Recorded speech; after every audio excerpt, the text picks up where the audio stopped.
Hello everyone, welcome to government job genuine notification channel. आज के इस वीडियो में हम एडीईओ के बारे में बात करेंगे।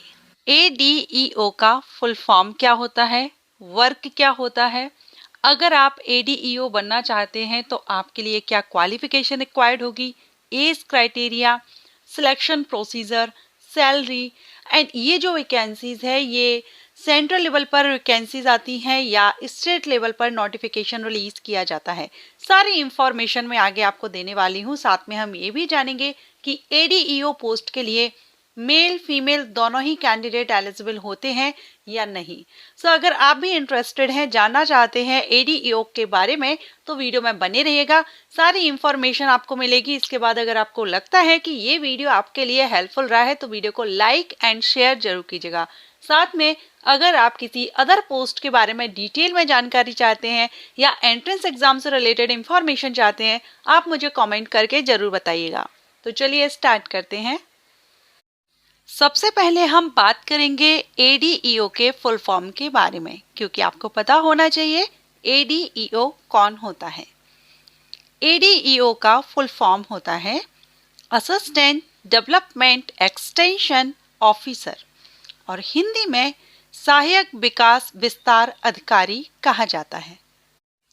एडीईओ राज्य सरकार के अधीन जनपद पंचायत स्तर में एक सहायक अधिकारी होता है जो कि विकास विस्तार अधिकारी और मुख्य कार्यपालन अधिकारी के अनुसार कार्य करता है। अगर हम कार्य की बात करें तो राज्य स्तर में अगर हम देखें तो राज्य सरकार की विभिन्न योजनाओं या नीतियों को सभी पंचायत स्तर पर लागू करवाना, जिसके लिए एडीओ को समय समय पर जो कार्य होते हैं उनका निरीक्षण करना होता है। इसके लिए इनको जाना होता है। कर्मचारी या ग्राम पंचायतों के जो सचिव है उनके बीच समन्वय बैठना, इस तरह का जो वर्क रहता है। अगर हम कहें तो इनको फील्ड वर्क हम कह सकते हैं, क्योंकि नाम से भी आप समझ ही रहे हैं कि विस्तार यानी विस्तार जो डेवलपमेंट एक्सटेंशन ऑफिसर, जिसको हिंदी में विकास विस्तार अधिकारी कह रहे हैं, तो ये डेवलपमेंट को एक्सटेंशन करना, एक्सटेंड करना, जो सरकार के द्वारा चलाई जा रही है जो भी फैसिलिटीज है उनका निरीक्षण करना, जगह जगह पर जाकर के जो ग्राम सचिव हैं पंचायत लेवल पर बैठक करना या मीटिंग करना, उनको बताना, इस तरह का वर्क आपको यहाँ करना होता है एडीईओ की पोस्ट पर। ये जो पोस्ट होती है ये स्टेट लेवल पर होती है। राज्य स्तर पर एडीईओ की पोस्ट के लिए भर्ती की जाती है। Okay, and male and female दोनों ही कैंडिडेट एलिजिबल होते हैं एडीईओ पोस्ट पर भर्ती के लिए। चलिए अब हम बात करते हैं इसकी एलिजिबिलिटी क्राइटेरिया की। अगर आप एडीईओ बनना चाहते हैं तो एलिजिबिलिटी क्राइटेरिया क्या रहता है। सबसे पहले हम बात करेंगे क्वालिफिकेशन की। योग्यता क्या होनी चाहिए, शैक्षणिक योग्यता क्या होनी चाहिए एडीईओ पोस्ट पर भर्ती के लिए।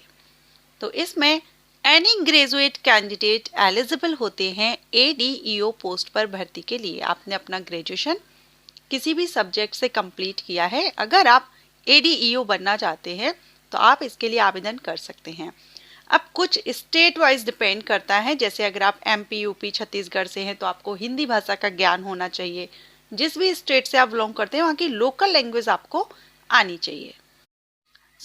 एडीईओ बनने के लिए ग्रेजुएशन होना जरूरी है।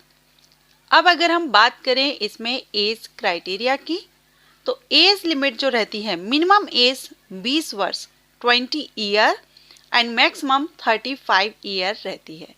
अब ये डिपेंड करता है कि आप किस स्टेट से बिलोंग कर रहे हैं, थोड़ा बहुत अंतर हो सकता है। जैसे अगर हम छत्तीसगढ़ की बात करें तो छत्तीसगढ़ में जो एज क्राइटेरिया है वो 20 से 35 वर्ष रहता है अनरिजर्व कैंडिडेट के लिए। वहीं जो सीजी स्टेट के कैंडिडेट होते हैं उनको रिलैक्सेशन मिल जाता है, या आप जिस स्टेट से बिलोंग करते हैं उसी स्टेट के लिए जब आप आवेदन करेंगे तो वहां पर आपको एज रिलैक्सेशन मिल जाएगा।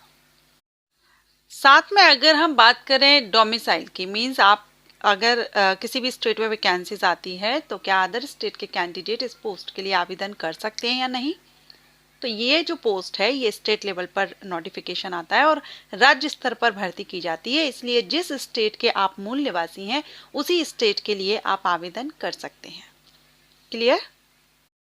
और अगर हम बात करें कि एडीईओ पोस्ट पर सैलरी क्या रहती है, तो इसमें जो सैलरी है वो लगभग इनिशियल जो सैलरी है 25-30 हज़ार से लेकर 80,000 तक आपकी रहती है। अब हो सकता है कि अभी आपने देखा 8th पे कमीशन के बाद आपकी सैलरी इंक्रीज होगी। अभी हम जो प्रीवियस नोटिफिकेशन रिलीज हुए उसके बेस पर आपको ये जानकारी दी जा रही है। तो आगे 8th पे कमीशन में आपकी सैलरी इंक्रीज हो जाएगी। सिलेक्शन प्रोसीजर अगर हम देखें तो इसमें आपका रिटन एग्जामिनेशन होता है। रिटन एग्जामिनेशन में आजीविका, पंचायती राज व्यवस्था, ग्रामीण विकास योजनाएं, सामान्य हिंदी और सामान्य ज्ञान से प्रश्न किए जाते हैं।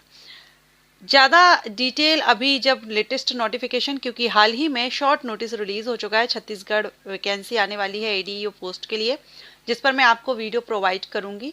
अभी जैसे ही न्यू लेटेस्ट अपडेट के साथ जो सिलेक्शन प्रोसीजर रहेगा हम उसमें उस पर हम डिटेल में जानेंगे, इसलिए सिर्फ अभी हम यहाँ इतना ही देख लेते हैं कि सिलेक्शन प्रोसीजर में रिटन एग्जामिनेशन होता है और कौन कौन से टॉपिक्स आपके रहते हैं।